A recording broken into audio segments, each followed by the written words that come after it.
to My Turn Podcast, a games podcast hosted by extra competitive siblings. My name's Jem and I'm joined by honorary sibling Tim. Hello. Hello. Thank Hi. And welcome to you listeners. We've been on a little hiatus because we've been busy doing stuff and things. But we are back now to bring you some more fantastic games chat. What have we got in store for our listeners today, Tim? Well, shortly after we recorded our last episode, we went on a little journey as part of the London Games Festival. They run an exhibition of sorts, interactive exhibition at Somerset House called Now Play This. So I think we should kind of give our thoughts and feelings on what we got up to at the exhibits and some of the games we played. And then following that, I've got a game to talk about called Patchwork, which is a 2-player board game. How about you? And I've got a game to talk about called Herd Mentality.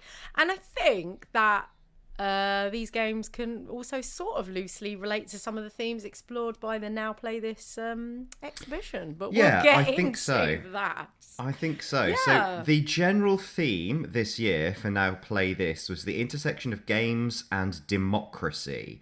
So there was a lot of exploration of how politics works at the minutiae, but also how power works generally between societies. Little things.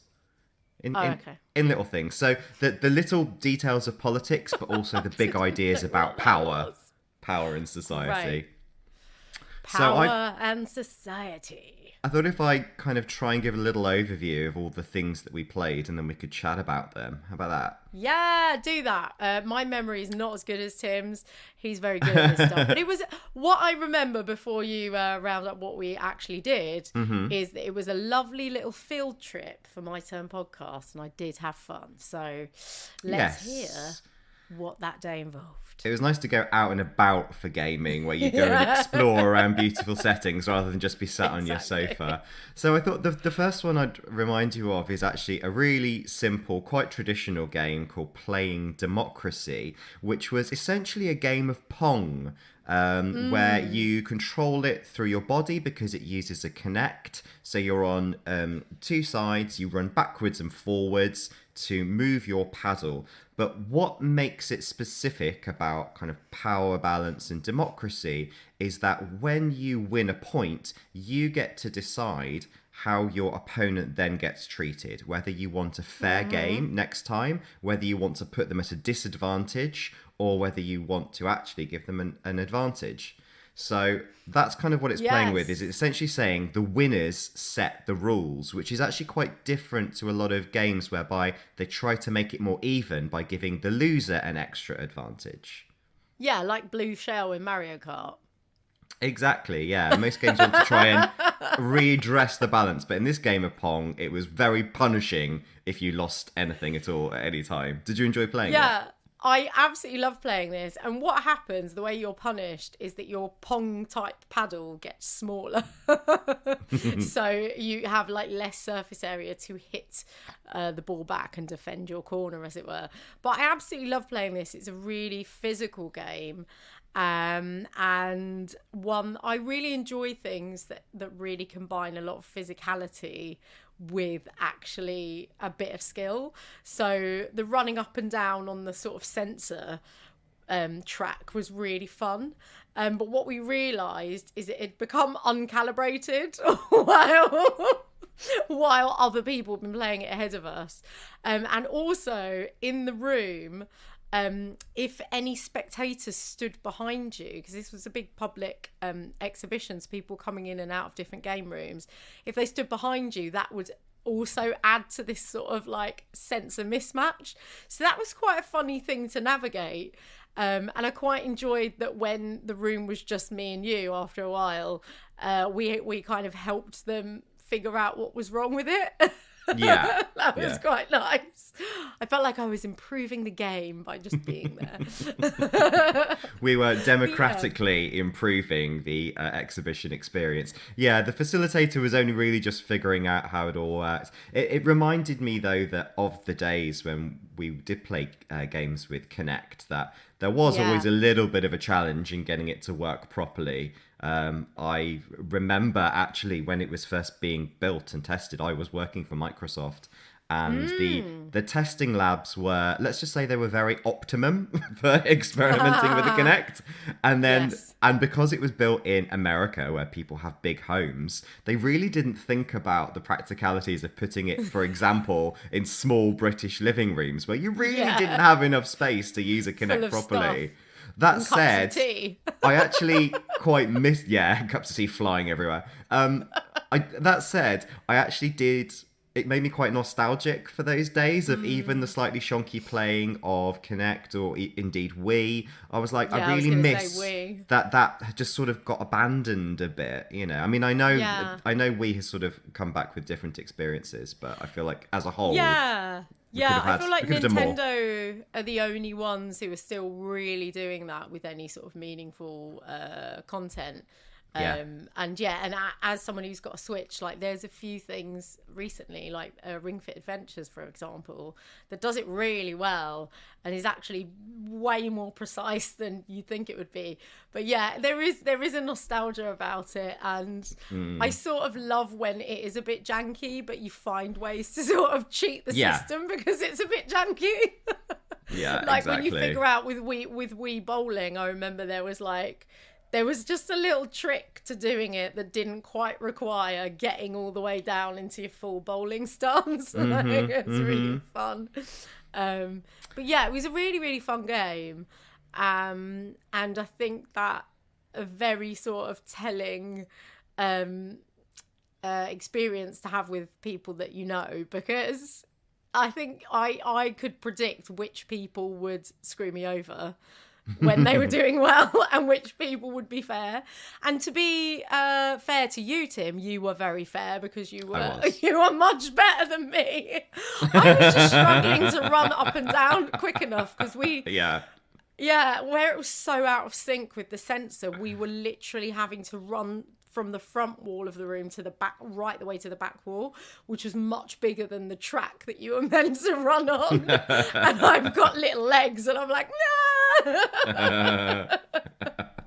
Yeah, so you took pity on me. I punished you for the first round, and then I did a fair second round, which you still lost anyway. Moving on to the next game, I remember the redistricting game, which was a sit down at the computer and play about with this. So redistricting game was basically about redrawing lines across a map with different population densities, and it was really to sort of teach people about gerrymandering. So, which is this practice that happens particularly in the US, where voting lines get redrawn by the people in power to make sure that they stay in power by looking at where kind of different voting populations sit. So gerrymandering, not filibustering, as I think got you thought confused. it was. I thought gerrymandering was filibustering, which is where you just talk and talk and talk to use up court time. I just remember an episode of was it Parks and Rec? Yeah. Where they just talk for a whole session. Anyway, digress. But yeah, so gerrymandering, I learnt what that actually meant. And it was quite fun, this, because when, like, we've just in the UK, for example, had our nationwide local government elections. And you think about it more on the lines of like where smaller sort of population concentrations are, and I think that this like makes you think again about how politics works up and down a nation, and especially in a nation where those lines can quite easily be redrawn. As you said, in the States, the people in power can do that. They can like lobby to get that done, and it happens quite a lot. And it makes you think again about how fair even voting is, when you think voting is the most democratic thing we can do, but when a bunch of people who all have the same opinion live in a small neighborhood, and you can draw a line around that and say this is a district, it does kind of open your eyes to how even that system of democracy, the right to vote, can be played. It does. It's quite interesting. Another game which I think makes you think less, but was no less fun, was Data Points Political Party, which is essentially a button smashing game. Yes. Which is meant to demonstrate, well, it does demonstrate real life election results where it shows you the split between different political parties.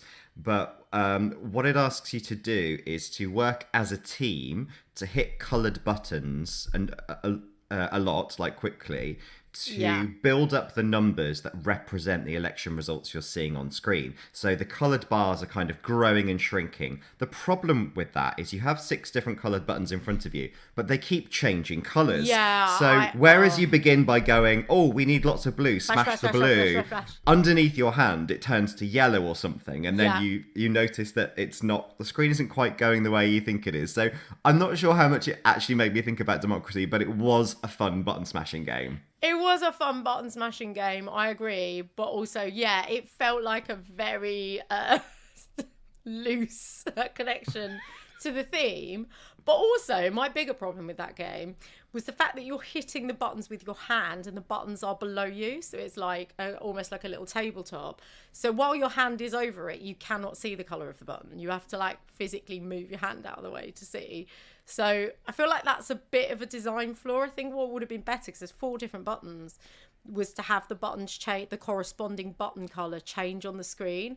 And then mentally you'd have to use skill to remember, like, okay, top button was blue, now it's green, rather than that change under your hand where you can't see it. So I mean, really fun. It was very frantic. We were just like, ah! There was a lot of shouting, a lot of frustration going on. But it was good. It was a bit like whack-a-mole, I would say, in terms of like you have to look where all the buttons are moving and everything. But I agree with you. And I think these games were still sort of under development, right? They weren't like the finished product. So I mean, for a game that's sort of being tested, it worked. It was just about tweaking it for user experience, I think. Yeah, and to be clear, I think a lot of the games are more like exhibitions or studies. They're not necessarily something that you're going to be able to download on your Xbox. They're more temporary and experiential. So another game that I thought was like fun and quite a thinker and a bit of a button smasher was Flag for Removal, which is where you are pitted against AI that's been trained to moderate offensive social media posts. Oh yeah, this was amazing. I just remembered.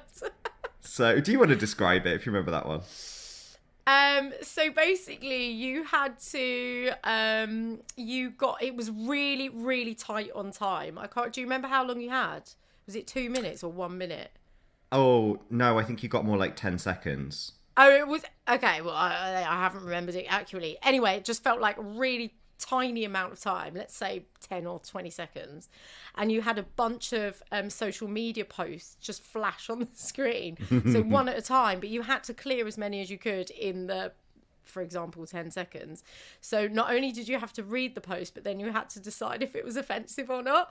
And some of them were so stupid and like obviously not offensive, but because they were stupid, you had to really go, God, is it? Oh God, I've got to get it in the time. But some of them were offensive, and so there was a real challenge in there. I thought it was almost impossible, but the point of that very strict time restraint was to reflect the quota that people that are checking for offensive material are meant to get through. And so there was this sort of unrealistic expectation thing that I think that they turned up to 11, but it was a really good illustration of like how if you're trying to do this quickly and efficiently, can you actually read into any nuance or do any research around any post that might not be offensive, but they've used a word that you sometimes associate with something offensive that isn't actually on its own an offensive word, for example. So it was really interesting because it didn't give you any time for nuance, basically, or research. So no, it didn't. And you had to categorize what sort of label the offense came under as well. So it wasn't just a simple yes or no. You couldn't randomly button bash. You also had to select something. But it's interesting. So the AI that they used went through 60 a second, that it judged 60 tweets a second. But the accuracy was not great. I think it mostly came out around 60% or something accurate. So actually, even you as a human controller, if you randomly pushed buttons, you'd probably be somewhere similar to the AI, which I think kind of says, as you said, so much about how social media companies are trying to address this, and the AI they're creating is nowhere near accurate.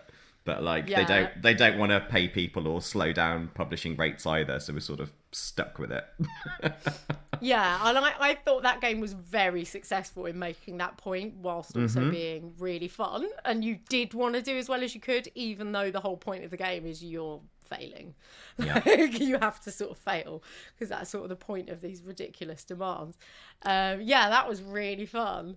Do you remember there was another game beside that?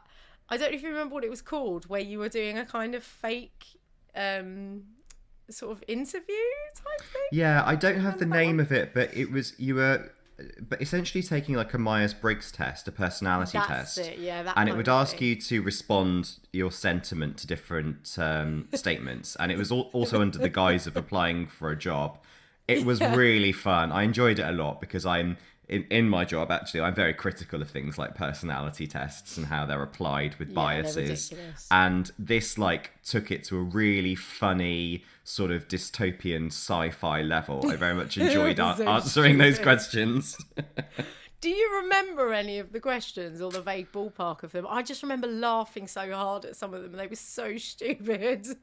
Yeah, no, and that's annoying for us not to be able to remember them specifically.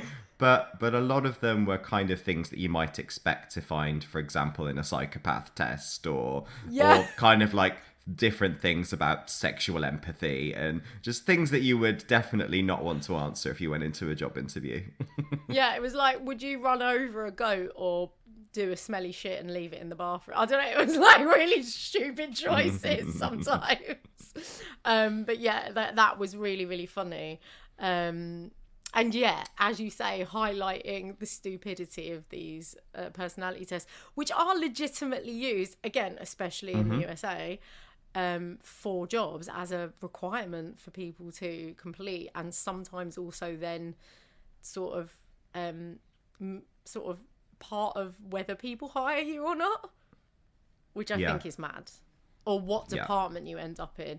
And I think there's a similar thing in Japan as well, but it's like linked to something even more like out of your control, which is like the month you were born in, or I'm misquoting this massively, but there is something that's sort of similarly, to my mind, sort of like out there in Japan. They're all essentially horoscopes, all of these things. Yeah. And yes, I've had to do many in my work time as well.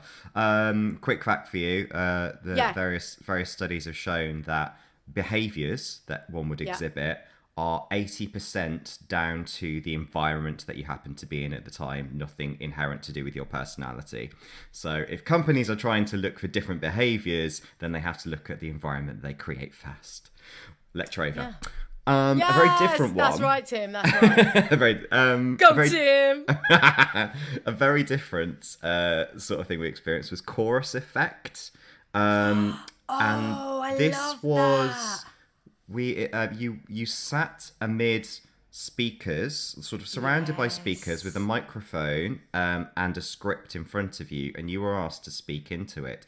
And as you did that, the echoes of people who had previously read the script would randomly pop up and sort of crescendo into a chorus that joined in with you. And it really messed with your mind because you are at once the person delivering the speech, but then there are other people's voices joining in with you, and so it's kind of uncertain as to whether you're in control and you're leading the speech, or the speech is kind of coming through you. It was a really interesting experience. What did you think?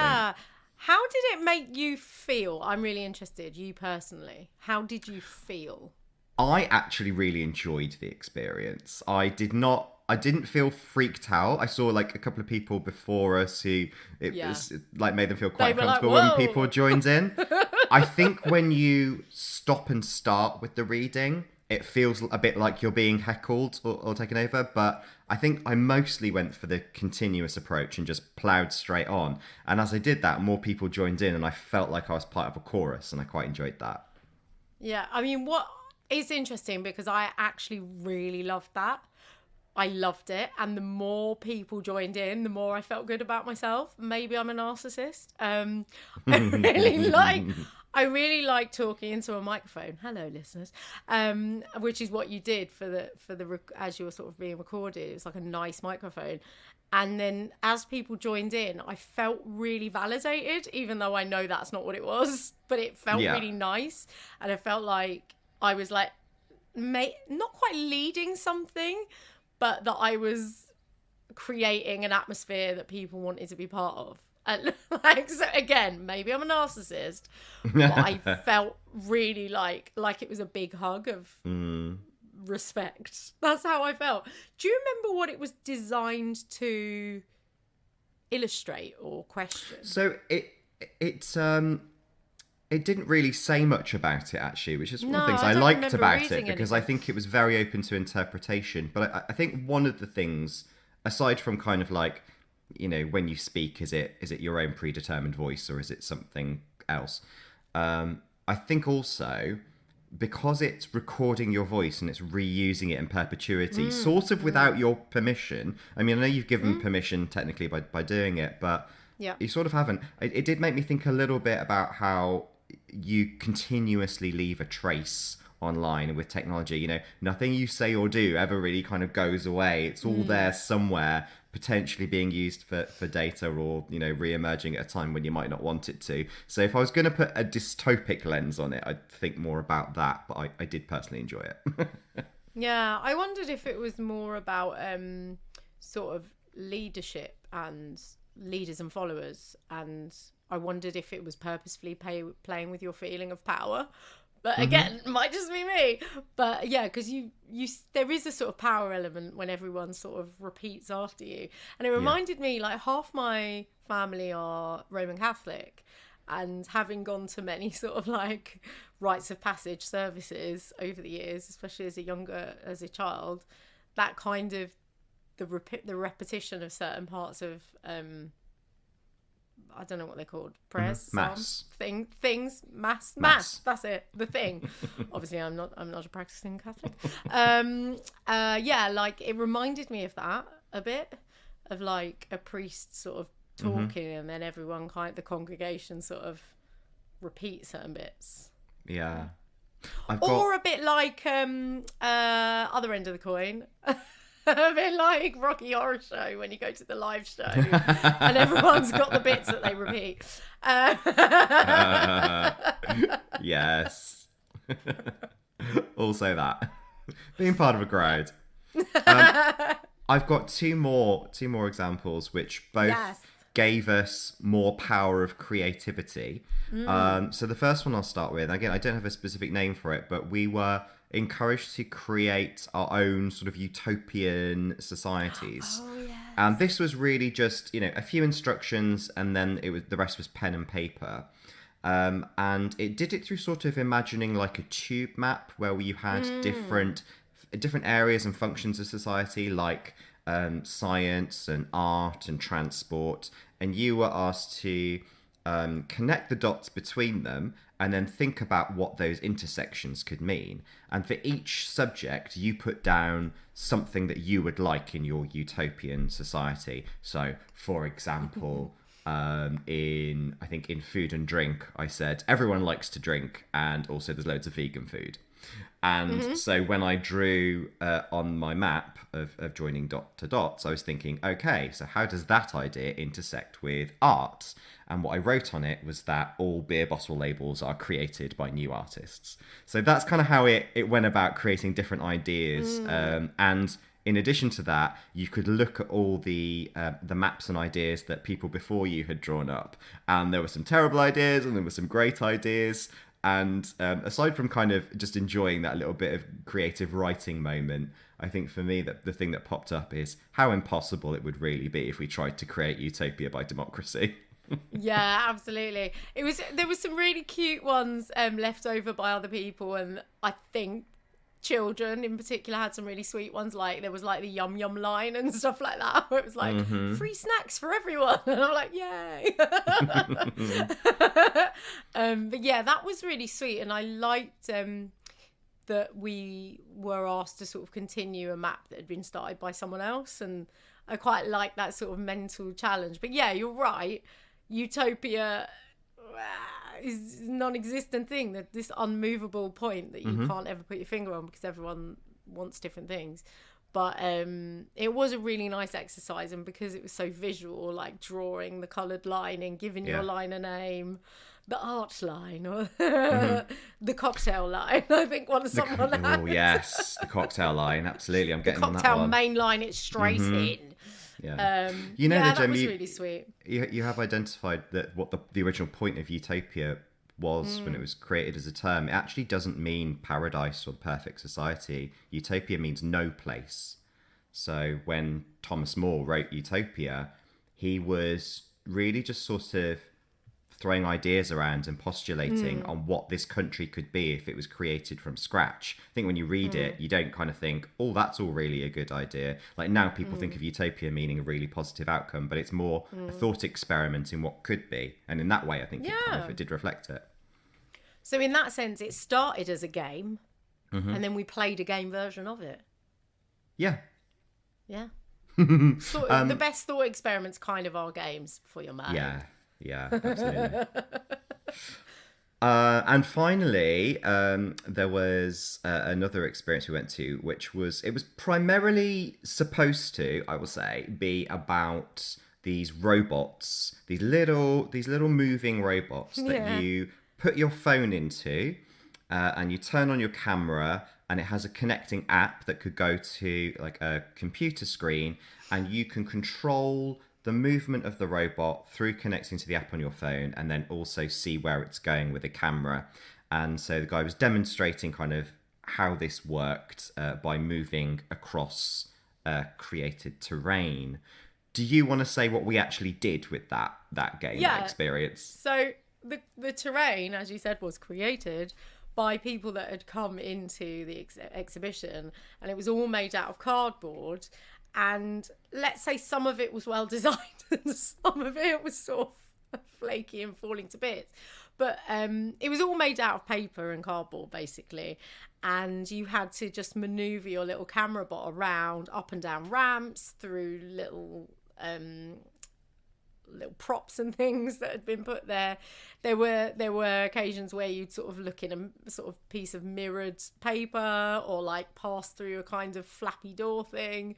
So it was quite tricky to maneuver it around, but the main interactive part for us and everyone participating was to create stuff for the robot to sort of occupy and create terrain for it to cross, and things for it to discover with the camera while it was traversing the little cardboard world that we'd created for it. So that was very much the active input, I think, for us as people coming into the exhibit, into that part of the exhibit. Would you agree with that? Yeah, absolutely. And I think the thing that's kind of funny and why we've ended on this one is because even with all the sort of genius creativity and technology on offer for the other games that we did enjoy playing, we spent by far the most amount of time while we were at this exhibit just cutting and sticking,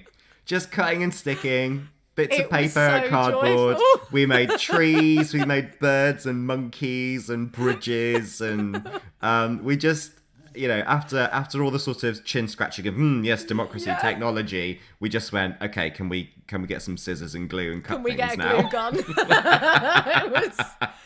It was weirdly so relaxing, and it just reminds you of the importance of like doing stuff with your hands, like physical tactile things, is weirdly so relaxing and sort of so important, I think, for your brain. And we put so much, like we took it so seriously, but we were having so much fun making this. Like, we created a sort of little mini forest landscape with a pond, and Tim made a tiny fish to go in it. And I made a monkey that was hanging on one of the trees that we'd created with pipe cleaners and cardboard. And everyone questioned if it actually looked like a monkey. I thought it didn't. Yeah. But it was really, really funny. And I spent like way too much effort trying to match a ramp that someone else had made on the adjacent bit of cardboard to ours. And like measuring it and gluing it and laying a surface, making sure it was smooth so it didn't trip up the robot. Like, maximum effort expelled, but we had the best time. And we were in there probably over an hour. Yeah, we were. We were doing that. We were there until close, basically, until the exhibit closed. So we couldn't have done much more. What I will say, in terms of kind of reflecting on that as democracy, is as useful as it is to intellectualize about zoning and power structures and things. If you want democracy to work, we all have to be on the same page. We all have to be making things together and enjoy the experience of making things together that kind of work and they fit from one bridge to another, and also has little cute monkeys in it. Yeah. Now always stick a cute monkey in there and you'll be good. Yeah. So overall, very as nicely a sort of surmised, thank you. Overall, as a sort of gaming experience, as an experience for gamers to come along to and everything. Yeah. What did you kind of get from the whole exhibit? Did you enjoy it? I thought it was really good. At first I was a bit unsure about the sort of unfinished quality of a lot of the exhibits. I didn't expect that. I thought that they'd be sort of polished exhibits that maybe would be going around the country. I didn't really read into where they'd come from. But actually, once we got into it, I did quite enjoy the fact that in some ways we were giving them as much input as they were giving us questions. So for any of the games that were going to be developed, there was a couple of like card games and things that I think possibly could be marketed and sold to just general consumers. But other games might go on the road for other exhibits and other interactive like learning tools or training or whatever. So I quite like that aspect of it, that our sort of way of playing with it, because a lot of the designers and makers were there. Not all of them, but some of them were. So I think that was quite nice, and that felt a bit democratic as well, if you know what I mean?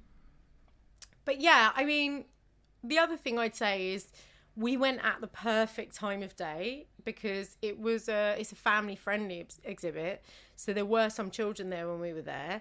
But the time of day that we went meant that most people left, and it was mostly all adults by the time that we were experiencing most of the games, and not too busy. And I think that added to my enjoyment of the day. I think that had it been very busy and been really like multi-ages, it would have been a very different experience, because I think some of those games probably wouldn't have been suitable for younger players, or they might not have understood like the questions that were being raised. But also, as older players, you're always sort of like mindful of like, oh, I really want to play the game, but there's tiny children in front of me, like so I think like it's one of those things that it was nice that we went when we were, but otherwise it would have been good if there was like an adult only time and then a family time or something like that, so that everyone could get the best out of it. Because I think some of those games would have been better with kids and like all like a big group of you, and some of them were quite good as we experienced them just in pairs, or like just a couple of big old adult gamers just hanging out playing games. But yeah, I really enjoyed it. And I think the ones that we've mentioned are all things that will stay in my brain. Yeah. Which I think is sort of the purpose. Maybe not the button bashing as much, but the other ones. Yeah, certainly the idea as well. How about you? Oh, yeah, I mean, I enjoyed it. It's not the first time I've been to that exhibit at Somerset House. I always really enjoy kind of the conversations that go around it. I like talking to the makers.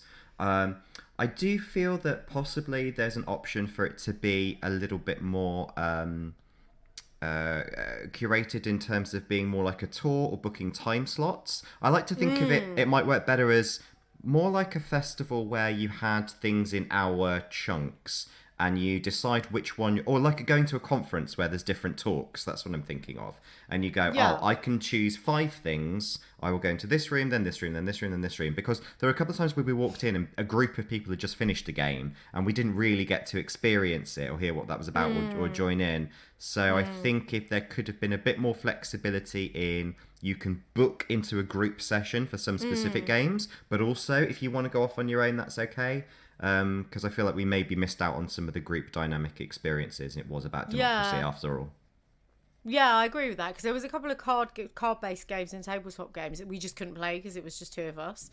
So we couldn't even have a go at those or try them out at all.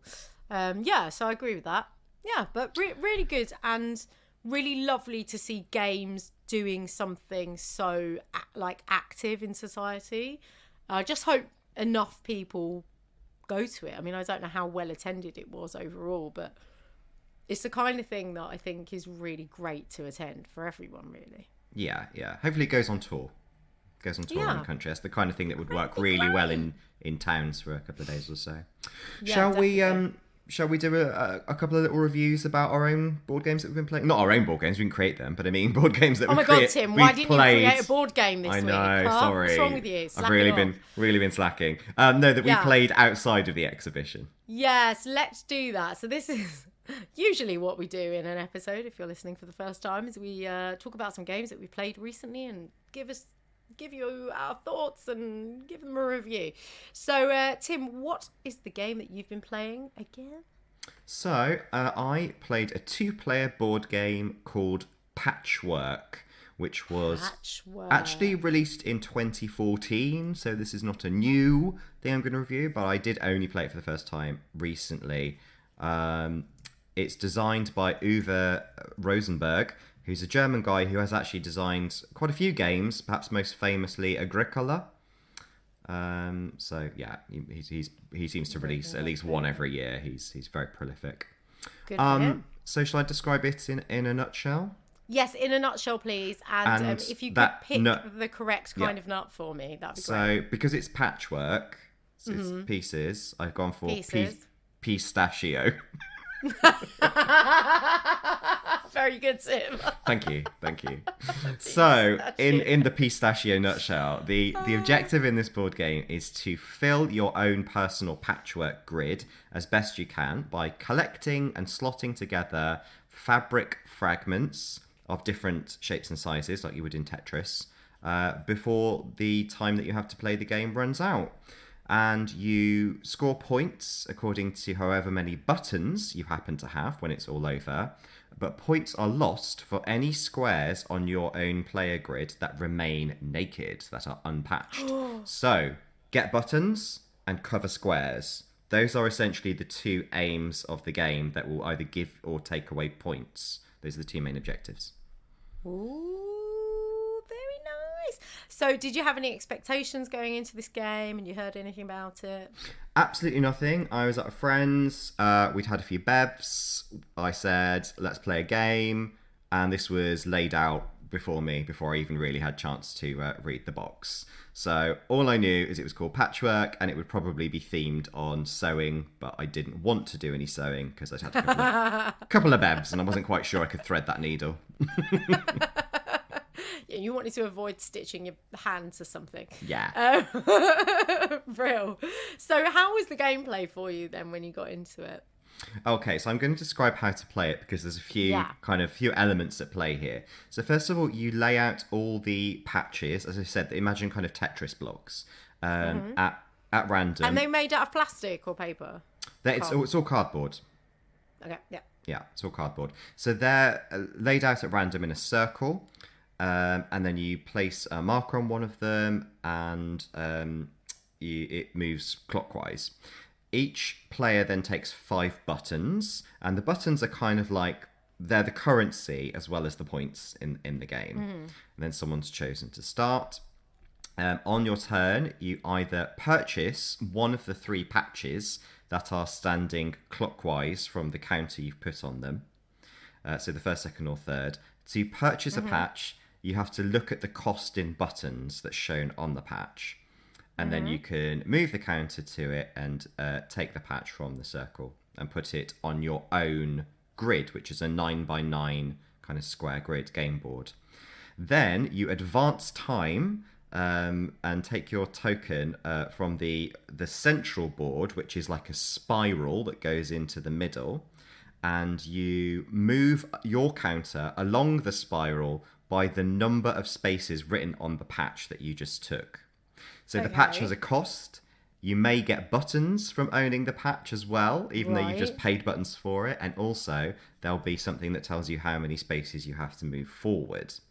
So you take this patch and you want to put it onto your grid. Ideally, you want to think Tetris, so you don't want to leave any blank spaces. You want it all to fit tightly together, but that isn't as easy as it sounds. If your time token, as it were, in the central spiral board, if it's behind the other player, then you still have another go. So the person behind always takes the next go.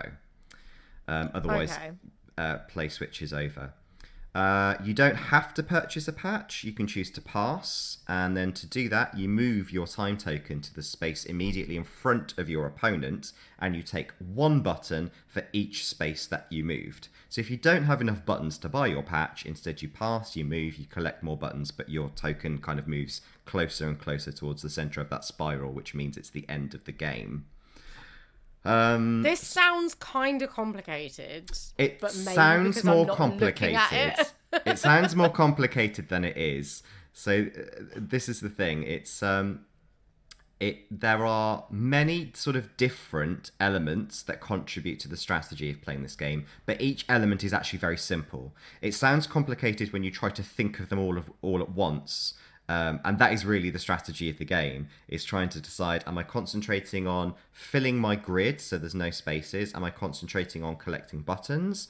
Am I concentrating on minimizing how fast I go around the spiral? Otherwise, the game ends. So there's lots of different things to think about, but each individual one, if you just concentrate on that, is actually not that complicated. There are, as you kind of go through along the spiral, there are things you can pass as well. So if you're the first to pass in a single square patch, you take that and put it on your board. That's really useful in managing to fill up all those little gaps that you can't because things are funny shapes. And you also pass points, which are buttons on the time board. And that means you can collect the number of buttons that are on the patches you've collected. Okay, so sometimes you might just get like a button bonus from just passing a certain square. Yes, exactly. Great. So let's say I've bought a couple of patches. Between them, they have 5 buttons on them. I've run out of buttons because I've spent all my 5 buttons. But after about 10 moves, I pass a button and I get 5 buttons back. And those kind of keep accumulating, so you can keep the sort of the ball rolling in terms of spending. So once both players are at the center, the game ends, and then you add up all the scores. So you get 1 point for each button that you still have in your possession, including what's on the patchwork. But you lose 2 points for each empty square that is on your game board. So scores can be negative, but the player with the most points is the winner. I see. So what worked for you with this game? What were the positives? So first of all, it's actually much more simple to start than perhaps I made it sound, but it's difficult. It's difficult to explain it as a whole game without pointing out that there are different kind of pathways, different things you need to think about. So what I love about it is the strategy involved, because there is no one route to victory, and also every time you make a decision, whether it's I'm going to buy that patch, or I'm going to save my buttons, or I'm going to kind of pass the player in front of me because it means I get the single patch first. Whatever it is you choose, it changes the situation for the next player quite a lot. Because when you take a patch, you've moved a counter on. So say, for example, the next patch is shaped like an L, and I could see that my opponent would really like that L. I'll pick the patch after it so that they can't then collect it on their next turn. There are so many moving kind of parts to this game that every time it's your turn, you have to think afresh. It's really hard to kind of think of one strategy and keep going for it. So I love that there are spiraling repercussions to this spiraling game. Yes. So yeah, I enjoyed the dual tactics of saving buttons or spending it to cover squares, and also that cat and mouse approach of whose go is it? Like if I only pick a patch where I move forward one and you're 2 spaces in front of me, then I get an extra go. So you're constantly just coming up behind your opponent, which is also really, a fun dynamic. It's presented really well in terms of visuals, so all the gameplay stuff is visual. There's nothing to read. Once you've done the instructions, that's it. So you know how like some games, particularly if they're heavy on strategy, will have instructions written on the cards individually, or you need like a little reminder chart next to you. There's no reading in this. It's all just looking at buttons or looking at shapes or like a number of squares. So I thought that was great that they'd managed to sort of reduce it down to essential elements. And also, I love that the game is very replayable. So as I say, because the strategies kind of change from turn to turn, you just want to have another game and, get that revenge match on. Sounds fun, Tim. And was there anything about the game that didn't work for you? The main thing that I didn't enjoy is that it just takes up a bit more space than is comfortable. Because you have to lay... physically, you mean? Yeah. So because you've got the central board, you've got your own boards for patches, but you've got to lay all the patches out in this big circle around it. And we played on a big table and it took the whole table. So when you're thinking about, having drinks and snacks on the table as well, or would I be able to take this to a pub? It feels like there could have been a more elegant solution for how you move around the different patches and get access to them, rather than put them all out on the table, because that takes up quite a lot of space. So that was the only thing for me that was just a bit annoying and I thought hadn't been fully thought through. Yeah, okay, well, that's a fair point. All right, and is there anything else about the game? Any sort of points of note?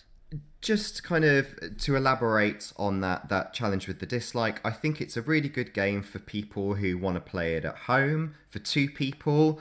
In my mind, and this is how we played it, is once you've had a couple of bevs and you're like, let's get a game out, it's perfect, because it's really funny when people sort of dick you over, or you have to change tactic, and it's, as I say, it's very replayable for 2 people, and you can spread out on the floor or something. So that's my recommendation of who it's for. Take that dislike and go, let's just make a sort of stay at home drinking wine evening of it.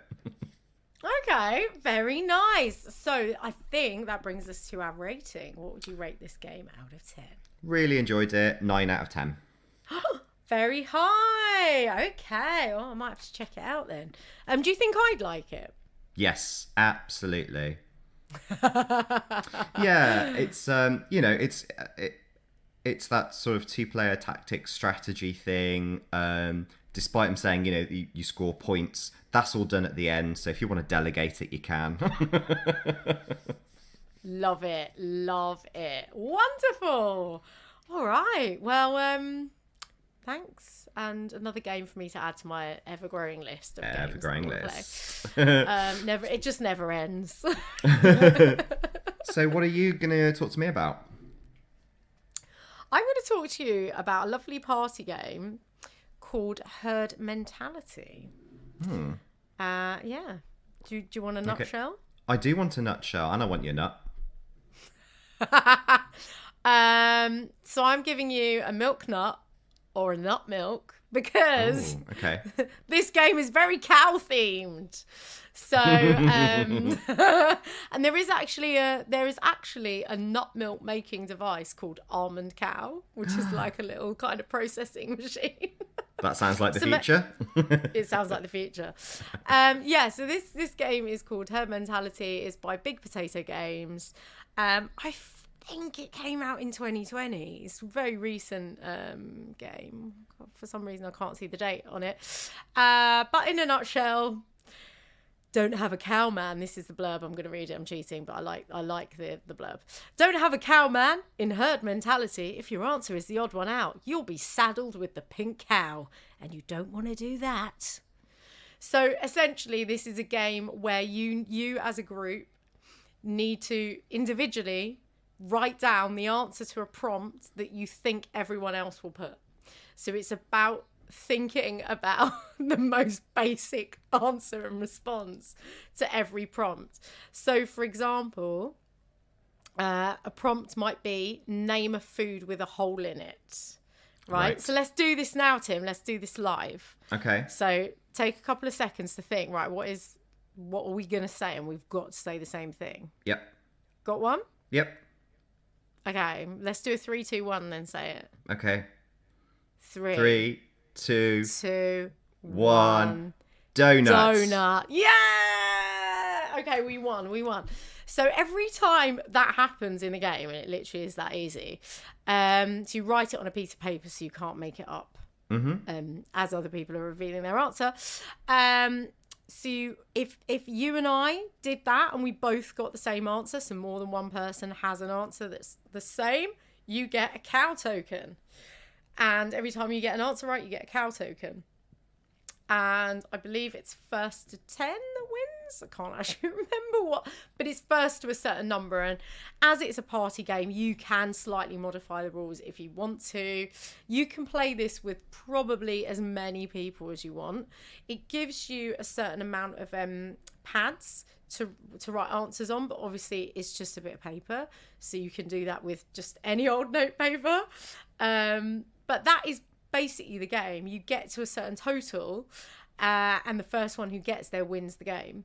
Now, the idea of the pink cow is that if you are the only person that says an answer, so say you and I said donut because we're amazing, and some other idiot said macaroni, then they get a pink cow. And what that means is that they can't like win when they've got the pink cow. So I also think, no, they still get tokens, but they can't win. So what happens is you don't want the pink cow when you get to 8 or 10 or whatever the total is that you want to get to. So if you've still got that pink cow, then you might have it for a number of goes because everyone might be getting the same answer after that every round. So really having that pink cow is not a good look. So you don't want to have it. But it's really, it's a really simple game, essentially, in terms of the gameplay. Does the pink cow produce pink milk? No. Oh, which I think is a letdown. I think it should. Yeah. Do you know what animal does produce pink milk? I almost said a flamingo, and I know that doesn't produce milk. But my head was like, flamingo. You're not a million miles off. A platypus. It's actually a pigeon. Oh, wow. Pigeons produce milk in their crops, in their neck, and it's pink and highly nutritious, but not very tasty. Is it actually milk? It is scientifically classified as milk. It is. Wow. It is classified as milk, even though it's not produced by mammary glands. Yeah. That's some crazy shit. That is crazy shit, isn't it? I thought you'd like that. Do you want to tell me about any expectations that you had individually for the game, or did you just go along with what everyone else was saying? Basically, this game is one of those things that I saw in every sort of W.H. Smith's, in every Waterstones, in like every train station sort of gift desk around Christmas or 2 years ago. And so therefore, wrong of me actually, because I do like big potato games. I'm a big fan of Obama Llama, which I think is one of theirs. I'm pretty sure. Just gonna double check that. I think it is. But yeah, I like their games. I've played a few of their games, but because it was sort of everywhere, I thought it would be not very good, and that's not nice of me. I just thought, well, it's just on the shelf of everywhere. It might just be a bit crap and a bit basic and like not really to my taste, not challenging enough. I was wrong though, and this brings me on to the positives of the game. And how I think it like weirdly links to some of the themes we were talking about with the exhibition is that it's really a lovely thing to bring your brain to where everyone will find common ground.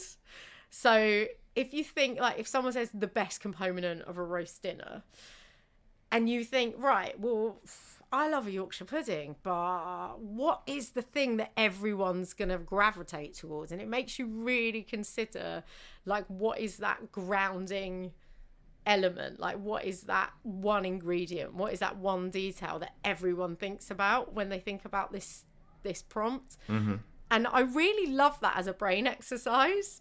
And it's not about being different and unique, it's about sort of finding the common space, and sort of it's almost collaborative, but like a thought experiment of how we can collaborate on some common ground that we all go, aha, that's what it makes us think of, that one thing. So yeah, I really like that. And it's a different way of playing games, because it's sort of like the opposite of a social deduction game. It's like, yeah, it's like a leveling, and it was really, really fun.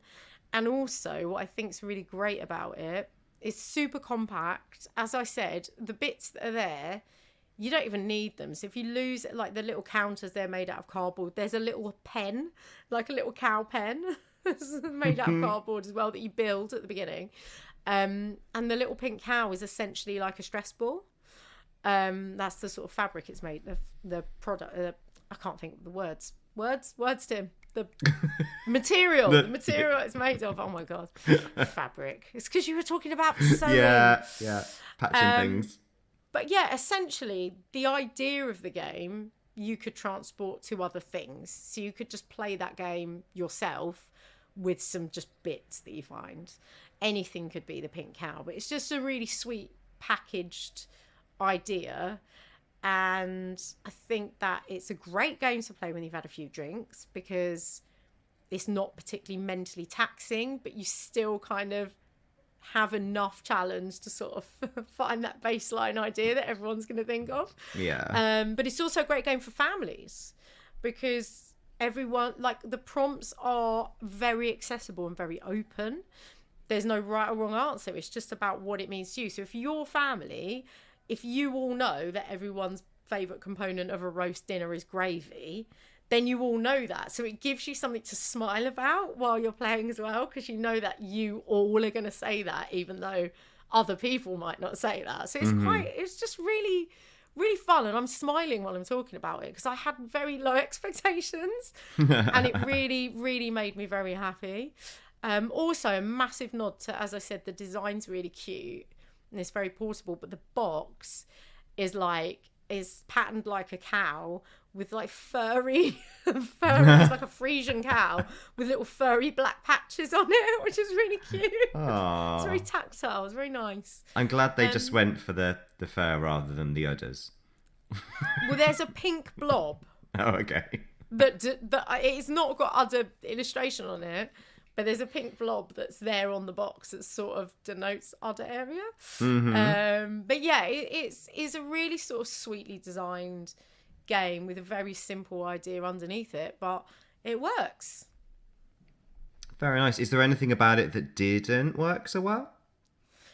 The pink cow is very, although it's made of stress ball material, it tore when I squeezed it. Oh, right.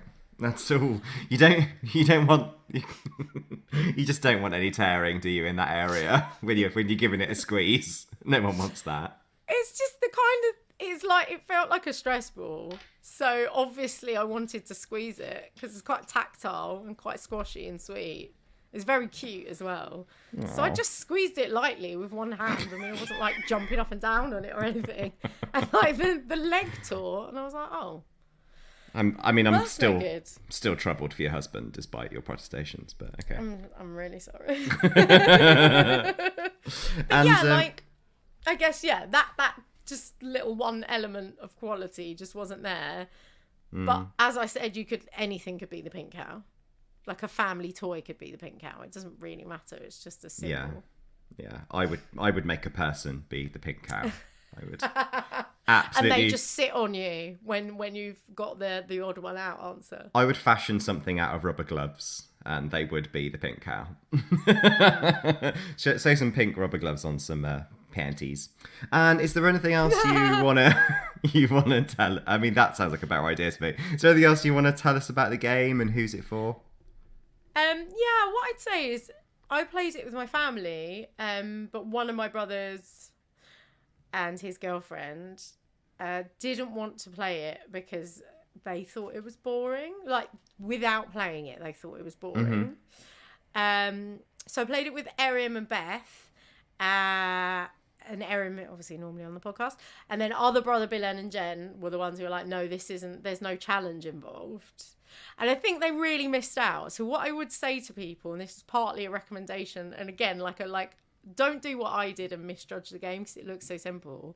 I think it is more challenging than you think it is without it being hard, if that makes sense.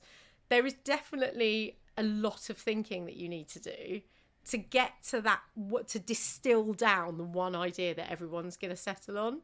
And it's a really beautiful feeling when you get it. And I think that it is mentally taxing, but in a different way to maybe someone going, right, well, this is a skill-based game and I need to outsmart people and I need to one-up people.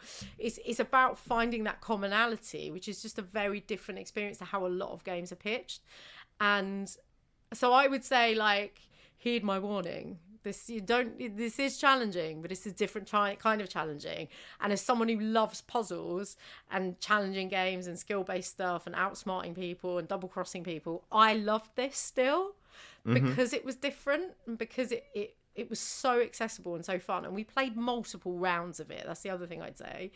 So I really would recommend it to everyone. It's approximately a sort of 15 to 20 minute playthrough. As I said, you can play it with, like, you need a minimum of 3 players, I'd say, even though it said 4. Like, we managed to play it with 3 players. And you can have as many other players as you want, honestly. And it recommends that it's age 10 plus, but I think you could go younger with this game. It's just about having young people who are just happy giving thoughts, like, and thinking about what other people might say. I honestly think you could definitely go younger than 10. So I think it's a game that I'd recommend to most people. And I think it's a fantastic and very accessible party game that you don't have to have on a table even. So you could have it in the middle of the carpet with people sat round in a party setting and just pass the cards around for people to just read the prompts. It's and as I said, just get a Post-it, just write on a Post-it if you haven't got enough pads or whatever.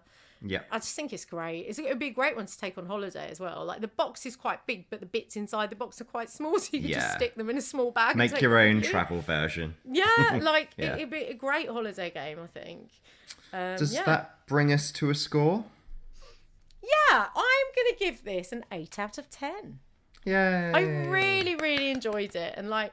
Yeah, just a couple of points off for maybe some of the, like, build quality and like, maybe could be some variation in gameplay here and there to just level it up a bit more. But in general, this is a pretty damn good game, and I play it again and again and again. Nice. Thank you very much, Jem. Would you like me to round off by getting my tipples out? Yes. Let's do this properly. Okay. And now it's time for Timmy's Tasty Tipples, where Tim pairs drinks with the games that we've discussed today. Well, first of all, I'll start with mine. We really need a little theme tune for that. I know. Ping. A little. Wow, that didn't. Yeah, you need a kind of. I need my wine glass. Yeah, exactly. Could have done it live on planned. Anyway, so for Patchwork, I was thinking about textiles. And actually, where I live very much fulfills that brief because this was a centre of leather manufacture. On Bermondsey Street, we have the Textile Museum. I live on Tanner Street, which is about producing leather goods. Exactly. Yep. So they did it all around this area. But I'm aware that I have used and abused my area in the Bermondsey Beer Mile as a recommendation for drinks in the past. So I thought... You have? So I thought, I won't do that. Instead, because I did say I can picture sitting on the floor and drinking wine, I'm going to recommend Quilt Wines, which is a brand of wine that pays homage to the patchwork of vineyards in Napa Valley in California. Because you see it from above, it looks like patchwork, and there's a brand that comes from there called Quilt Wines for that reason. That's really good. That is a really good link, Tim. Yay! Thank you. Well done. Gold star. I'm actually slightly more pleased with the next one I came up because I've got you a pink milk drink that is alcoholic. Oh my god! And I have to say, listeners, like, Tim didn't know what game I was talking about until a little bit before we started, like literally minutes before we started. So he's done well. When you said pink cow, I was like, I know a pink drink. So it's panther milk. You'll be pleased to hear it's not actually made from panthers of any variety. It is actually an oat milk. And it's as far as I'm aware, it's the only alcoholic oat milk you can get. It's inspired by a traditional cocktail that they make in Spain, where they do add alcohol to milk. But this is actually made in Glasgow. So it's been made. I think it was founded around 2015. It was a pop up in Glasgow. Good old Scottish oats. Good old Scottish oats. Scottish Lovely. booze. Yeah, it was pop up in Glasgow in 2015. Called Panther Milk. And they went on Dragon's Den like a couple of years ago or something to get funding for it. But it's this delightful alcoholic pink oat milk. So I'm going to recommend that. Amazing. And when you drink it, you can sing Pink Panther, Pink Panther. Yeah, exactly.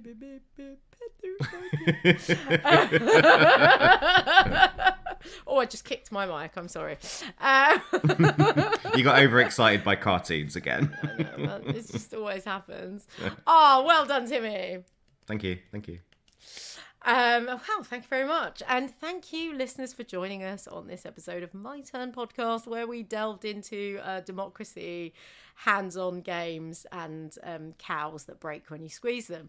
So I think we've had quite a fun one. Yes, do share this podcast if you enjoy it. And please, please, please consider giving us a 5-star review on your platform of choice. It really, really helps independent podcasters like us to be discovered so we can join more fellow geeks and game lovers and talk about fun things together. Yay! Together. Yeah. What was that from? I don't know. I was singing the word together. I felt like I was going to launch into a song about togetherness, but I didn't have anything specific.